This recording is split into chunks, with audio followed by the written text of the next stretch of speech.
Hi.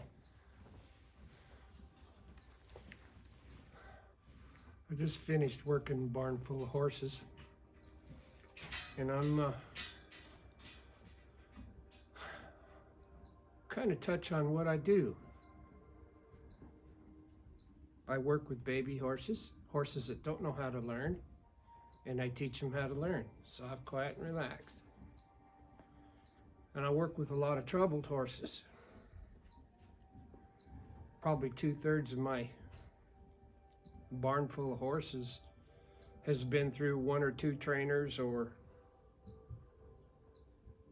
somebody has run up against a roadblock or something. And the whole thing out here, if I'm working with a troubled horse, sometimes I have to do what I have to do. I'm not talking violence. I'm talking, if you've done everything that your favorite clinician has told you to do, and you're having trouble with your horses, and that trouble can be as small as you want to come up with, or as big as bucking, biting, striking, running off, pulling on you, pulling back, not going forward.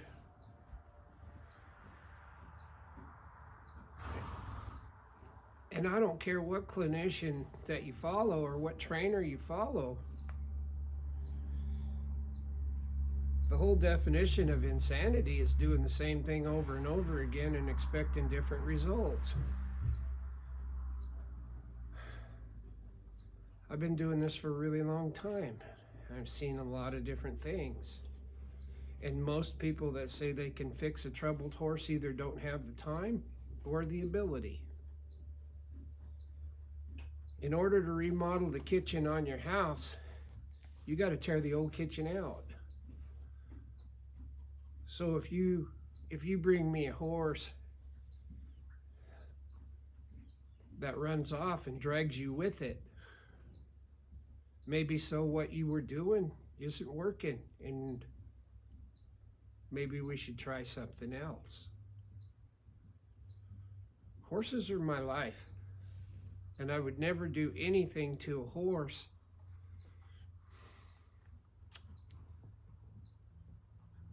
that would damage that horse in any way. But if you bring me a horse that's biting and striking and kicking, well, he's already damaged. My job is to get him so that he can coexist with you and have a good quality of life. If I can't help these troubled horses, then I've failed, and I don't like to fail. And I tell you right now, I cannot fix these horses with violence. That only works until something bigger comes along and they're more afraid of it than you.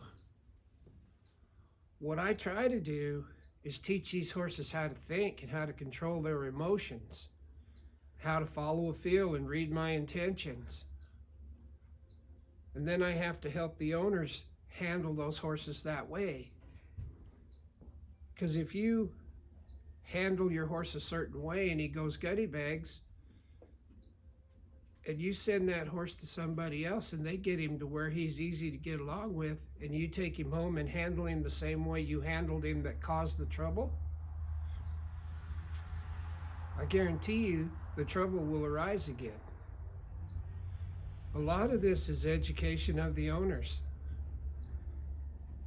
How do these horses think?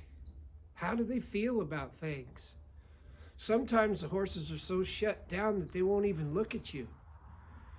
And if a horse won't look at you,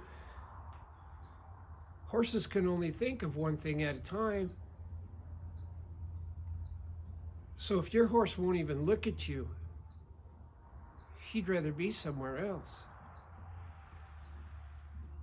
So that's what I do out here. If I have a horse that has learned some incorrect responses to stimulus, it may actually get ugly before it gets better. But don't try to tell me that you can fix a troubled horse if you're not willing to go through some of that. That's just reality. That's life. It was reality in life that got the horse troubled in the first place.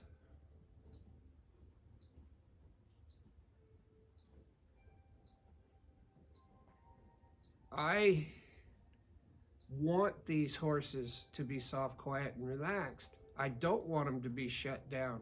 I don't want them to suffer from learned helplessness. I want them to be living, breathing, decision-making creatures like God intended.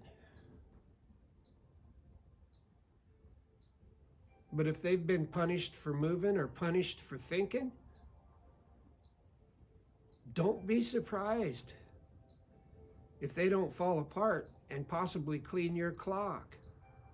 But if they come here, I'm not going to let them know that they can clean my clock. That's unacceptable. But every time that they follow a feel or try to read my intentions or soften up and let me in mentally, physically, emotionally, I reward them. I cultivate the behaviors that I want this horse to carry with it the rest of its life. And I don't punish it for being the way it is when it gets here. They truly believe that that's what they're supposed to do.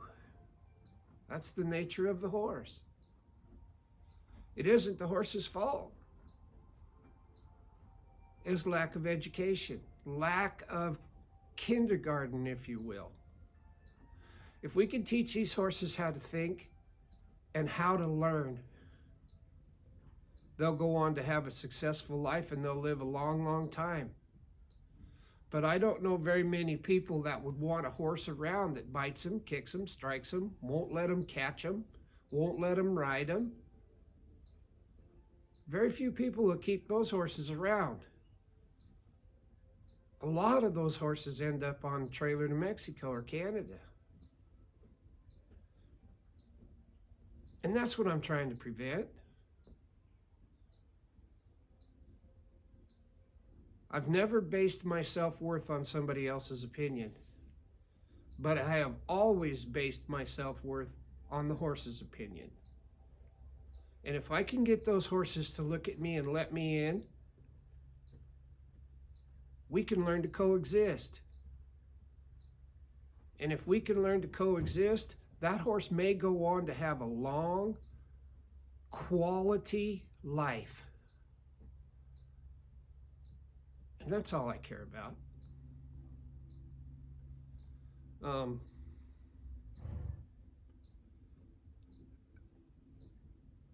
That's the definition of working with a troubled horse and my approach to fixing them. And I've been doing this long enough. I know a million ways to do things. Some old school, some new school. One way will work to fix a horse. I don't like failing out here. And if I don't know how to fix a horse, I've got friends that can fix it and I can get a hold of them and give me some advice. People that have lived the life and do the thing. Not just somebody who's read it in a book or seen it in a TV show or a video. There's a hell of a lot of difference between seeing it on RFD TV and being able to do it. Most of the people that say they can fix a troubled horse, if they were honest with themselves, they probably can't. Because it's all feel, timing, and balance, isn't it? Timing, feel. When you get that nanosecond of behavior that you want to cultivate, you've got to go to a place that the horse appreciates so that that horse can build on that feel. And if you don't have the timing or the experience to put a horse in that position, you're going to have trouble. And I'm not special. I'm almost 70 years old and I've just lived through a lot of things. been doing this for a really long time, and when I get a troubled horse out here, there's a pretty good chance I've seen it before. Well, if I've seen it before, that gives me the experience to not try a lot of things and to try some other things.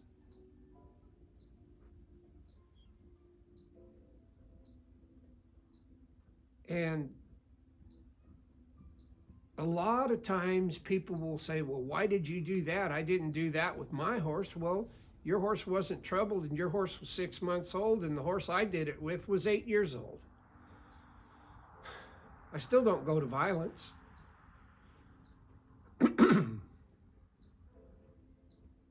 But if you give what you get,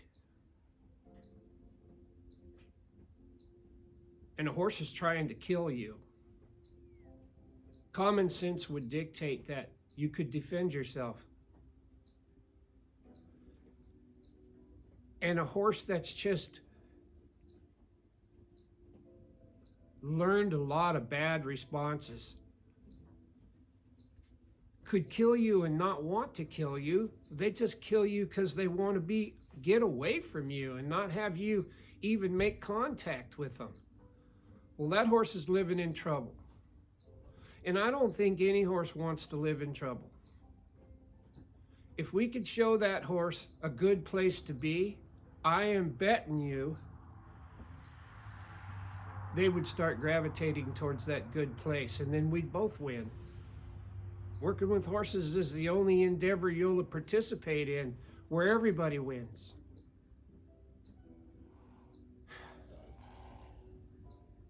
Anyway, that's my Sunday afternoon little talk. I didn't get dressed up. I very seldom do get dressed up. All I care about, folks, is helping them horses. And if these horses like me when I come out here in the barn, maybe that's what keeps me going. And if I got a horse out here that you reach out to, somewhat like a troubled human, maybe a foster kid that burns houses down because he's so frustrated, he's shut down, he's this, he's that, he's got PTSD, HDDD, whatever, all these other titles and stuff.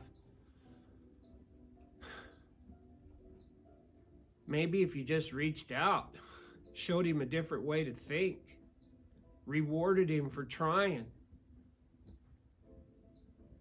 maybe that bad stuff would go away on its own without punishment. Ray said, and Tom said both, don't ever punish. Punishment's late. Educate and reward the slightest try. The slightest try. But just like Grandma used to have to go to the wooden spoon once in a while, this is not all cosmic. If a horse has had 2 or 3 years to learn how to run people over and kick them, bite them, strike them, pull back, whatever, it's going to take a while to get through to those horses and show them a different pattern of behavior, isn't it? Common sense would dictate that. Just a thought on this foggy Sunday afternoon. You have a good day. I'm out here with the horses. I damn sure am. Bye.